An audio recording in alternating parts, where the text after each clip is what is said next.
சிலார் தேவனுக்கு மகிமை உண்டாவதாக. தேவன் உங்களை ஆசீர்வதிப்பாராக. இந்த நாளிலே நம்ம என்ன பார்க்க விரும்புகிறோன்னா, இந்த உலகத்தில் பிறந்திருக்கிறோம்.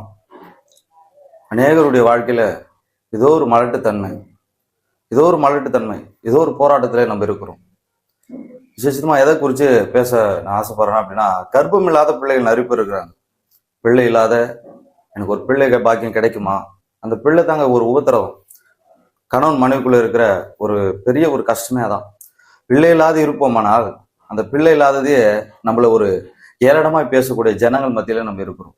நம்மளை ஒரு மாதிரி இன்சல்ட் பண்ற ஜனங்கள் மத்தியில அவங்களுடைய வார்த்தைகள் எல்லாம், இவள் ஒரு மலடி, இவள் ஒன்றும் இல்லாதவள், இவரிடத்துல என்ன இருக்குது, எல்லாம் இருந்தும் இவள் பிள்ளை இல்லாத இருக்கிறாளே அப்படின்னு சொல்லி.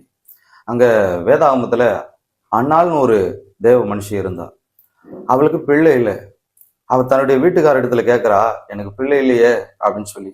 உன் பிள்ளைக்கு காரணம் நான் இல்லை, தேவன் அப்படின்னு சொல்லி வார்த்தை சொன்ன போது அவ துணிஞ்சு தன்னுடைய வீட்டுக்காரை மறந்து போய் அவ தேவனை தேட ஆரம்பிக்கிறா. தேவனிடத்துல போய் மனம் கசந்து அழுகிறான். இன்னைக்கு மனுஷனுக்கு முன்பாக போய் நம்ம அழும் பொழுது நம் சத்தத்தை யாரும் கேட்க மாட்டாங்க. உன்னை உபத்திரப்படுத்துவாங்க, உன்னை வேதனைப்படுத்துவாங்க, உன்னை கஷ்டப்படுத்துவாங்க, உன்னை ஏளனமாய் பேசுவாங்க. ஆனா தேவன் அங்க வேதம் சொல்லப்படுது, என் நாமத்தினால் நீ எதை கேட்டாலும் நான் செய்வேன். அங்க வேதாகம் சொல்லப்படுது. யோவான் எழுதின புஸ்தகத்துல 14ஆம் அதிகாரத்துல 14வது வசனம், என் நாமத்தினால் நீங்க எதை கேட்டாலும் அதை நான் செய்வேன். அவருடைய நாமத்தினாலே நீ எதை கேட்டாலும். அதான் அங்க அன்னாள் வேதம் சொல்ல, சாமுவேல் புஸ்தகத்துல சொல்லப்படுது. அன்னாள் தேவ சமூகத்துல போய் மனம் கசந்து அழுகிறாள். எனக்கு பிள்ளை இல்லை ஆண்டவரே, எல்லாரும் என்னை உபத்திரப்படுத்துறாங்க, என்னை மலடின்னு சொல்றாங்க, என்னை வெறுக்கிறாங்க, தன்னுடைய வீட்டுக்காரு கூட ஒரு அன்பு இல்லை அப்படின்னு சொல்லி அவள் கேட்கிற பொழுது, இந்த பிள்ளை நிமித்தம் எனக்கு ரொம்ப மன கிளேசமாய் மன கஷ்டமா இருக்குது அப்படின்னு சொல்லி அங்க கேட்கிறா.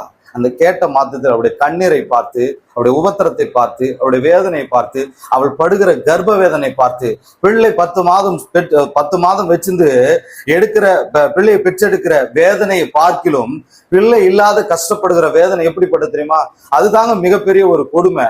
அது எந்த தெய்வத்தாலும் கொடுக்க முடியல, எந்த காரியங்களாலும் செய்ய முடியலன்னு சொல்லித்தான் தேவனை தேடி வந்து நிறைய பேரு பிள்ளை பாக்கியத்தை உண்டாக்க தேவன் உதவி செய்திருக்கிறார். கர்த்தரை தேடினவர்களுக்கு ஒரு நன்மையும் இதுவரைக்கும் குறைவுபட்டதே இல்லை.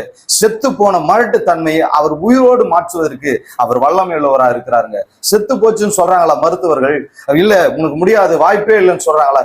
நிச்சயம் உங்களுடைய வாழ்க்கையில பிள்ளை பாக்கியத்தை உண்டாக்குவார். அது இயேசுவால முடியும், இயேசு என்ற நாமத்தினால முடியும். உங்கள் வாழ்க்கையில எல்லாமே முடிந்தது என்று சொல்லுகிற அந்த நேரத்துல தான் இயேசு ஜீவன் உயிர்த்தெழுதலும் ஜீவனுமா இருக்கிறார். அந்த ஜீவன் உங்களுக்குள்ளே போய் அது கருவை உண்டாக்கும், அது பிள்ளை பாக்கியத்தை உண்டாக்கும். அங்க வேதாகமம் சொல்லப்படுது, எந்த கண்களுக்கு முன்பாக நீ அவமதிக்கப்பட்டாயோ, எந்த கண்களுக்கு முன்பாக துக்கப்பட்டாயோ, எந்த கண்களுக்கு முன்பாக நிராகரிக்கப்பட்டாயோ, அதே கண்களுக்கு முன்பாக உன்னை பிள்ளை தாட்சி ஆக்கி உன்னை சந்தோஷப்படுத்த தேவன் வல்லமை உள்ளவராக இருக்கிறார்.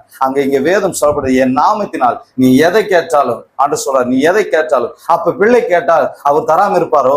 பிள்ளை கேட்டா நிச்சயம் அவர் தருவார். நீ பிள்ளைக்காக நீ பிள்ளைக்காக காத்திருந்து வயது சென்றதான் மிச்சம். பல கஷ்டங்களை நீ அனுபவித்தது தான் மிச்சம். எத்தனையோ இடங்கள் தேடினது தான் மிச்சம். எத்தனையோ பணங்கள் செலவைத்தது தான் மிச்சம். ஆனா ஒரு விஷயம், இங்க தேவன் உங்களை பார்த்து அழைக்கிறார், உங்களை பார்த்து சொல்லுகிறார், என் நாமத்தினால் நீ எதை கேட்டாலும் நிச்சயம் அதை செய்வேன் என்று சொல்லி. அவர் நாமத்துக்கு அப்பேற்பட்ட வல்லமை. ஏன்னா நான் எப்படி இவ்வளோ தைரியமாயும் இவ்வளோ விசுவாசமாயும் சொல்றேன் அப்படின்னா, பார்வை இல்லாதவனை தேவன் கண்களை திறந்தார்.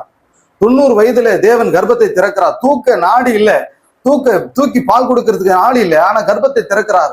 ஆண்டு சொல்றார், உன் மேல வச்ச நம்பிக்கையை அவர் வீணும் விருதுமாய் ஆக்குவதில்லை. என்னைக்கு நீ அவரை தேடி வந்து அவரை ஏற்றுக்கொண்டு ஒரு பொருத்தனை வைக்கிறியோ, அப்பா என் கர்ப்பத்தை திறப்பான்னு வைக்கிறியோ, நிச்சயம் செய்வார். அவர் சாட்சி உள்ள மனுஷர்களாய் ஏற்படுத்துவதற்கு தான் நம்மளை தெரிந்து கொண்டாரே தம்பி.